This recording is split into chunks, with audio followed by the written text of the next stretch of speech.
What's going on, guys? It's David here. Welcome to another Devotional Saturday. If you're watching this as this is published, it is the last day of Christmas Groove. It is the awesome skits and music that they put on, that Christmas Groove puts on. I get to be a part of. It's a blessing. Just been busy with setting that up and busy just with the holiday season. There's so much to do and not enough time to do it.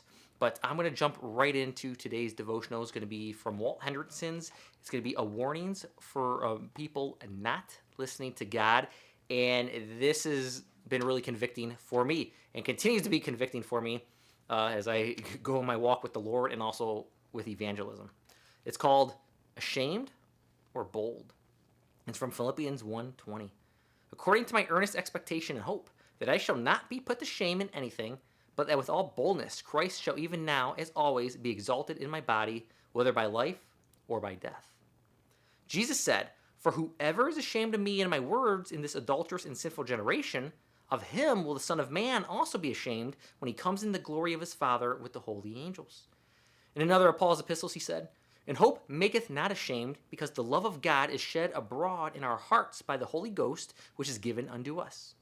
Having been warned by Christ regarding the peril of being ashamed of Christ, Paul says the antidote is hope.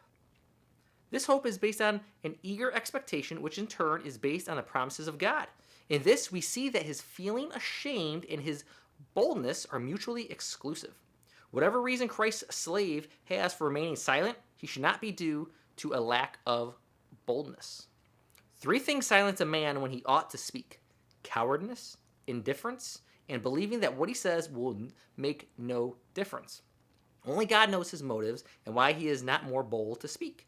Sharing the gospel is not only the privilege of Christ's slave, it is also his duty.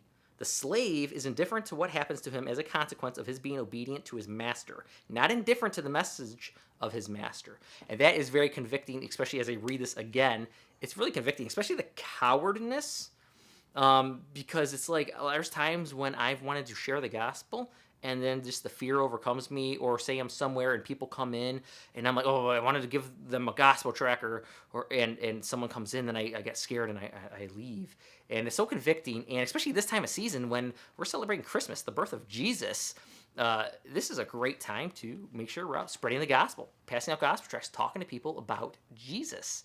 So I'm going to pray for you, and I ask for your continued prayers for boldness, that we will go out there and we will preach the word. We will spread Jesus to those who need to hear it, or those who are Christian, but maybe they're afraid, they're cowards to share the gospel.